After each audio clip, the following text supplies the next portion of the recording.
get set one. He needs to forget that last game where he ended up losing on board and clock, and he knows he still has time to strike. Controversial opinion, David.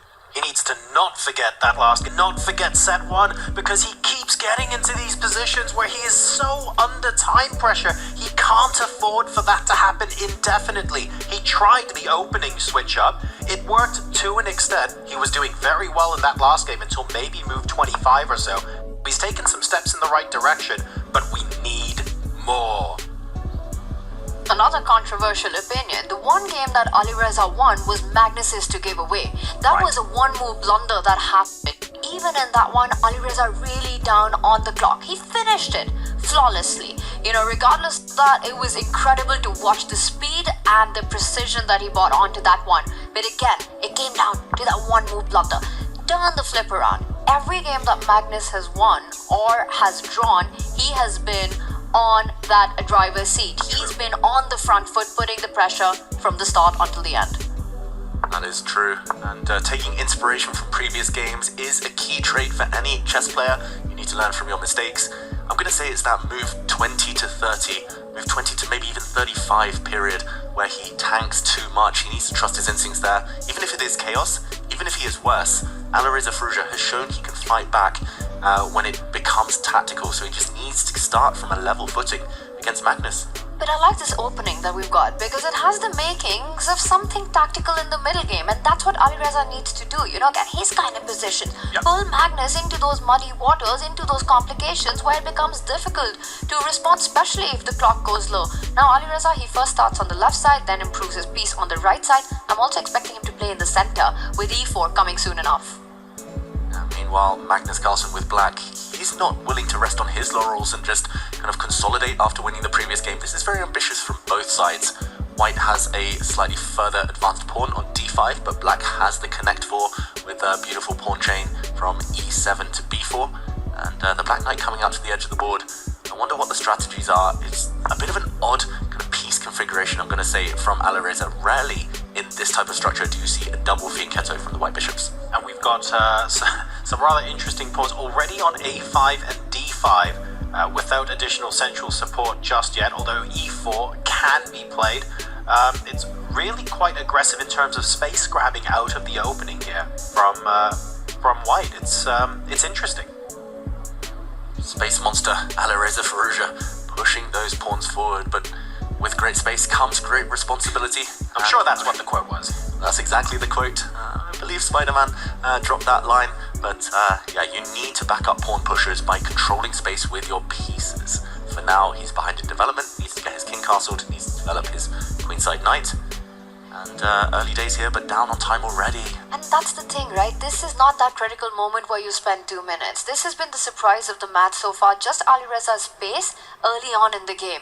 There are options in this position. You could go short castle, maybe you could push the H pawn, maybe you could get your queen out, and then think.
from that white knight. Firouzja now threatening a checkmate in one.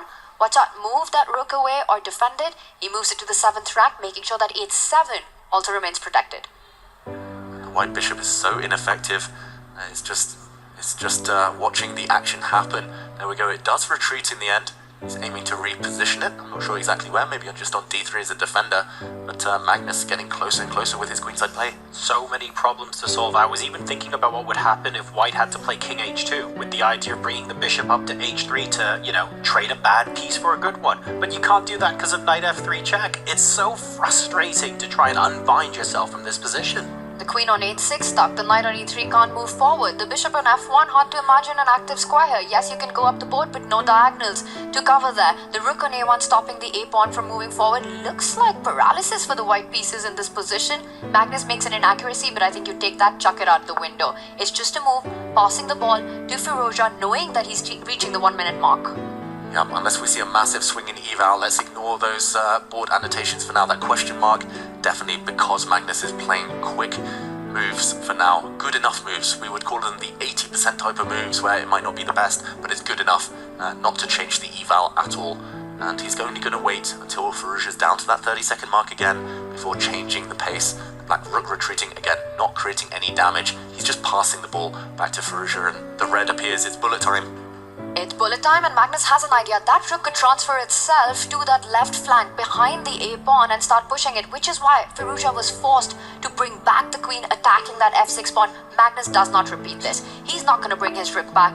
Whoa, he's sacrificing the f6 pawn. He knows he can get the queens off the board. Next move, Magnus Carlsen, he's going to swing the black queen across to g7 in front of his own king. He's going to go for the trade. And Firouzja, if the queens disappear, it's all about the black a-pawn. 40 seconds though, he needs to decide. Queens off the board or on the board. Just make a move. But how do you decide? Both are equally bad. Also, you've got no time. Alireza Firouzja frozen with no good options on the board. He jumps in with a knight. Magnus, he can trade. And look at Alireza. It's almost like he's giving up. So frustrated. I've never seen him look this helpless. Alireza on the camera. He can give a check with his bishop. He drops his queen and drops his queen. Alireza Firouzja. It's a simple nightfall to end that game. Wall anyway, but Magnus Carlsen takes the win. He's so close now. A blunder ends game number 3, but not for the first time in this match.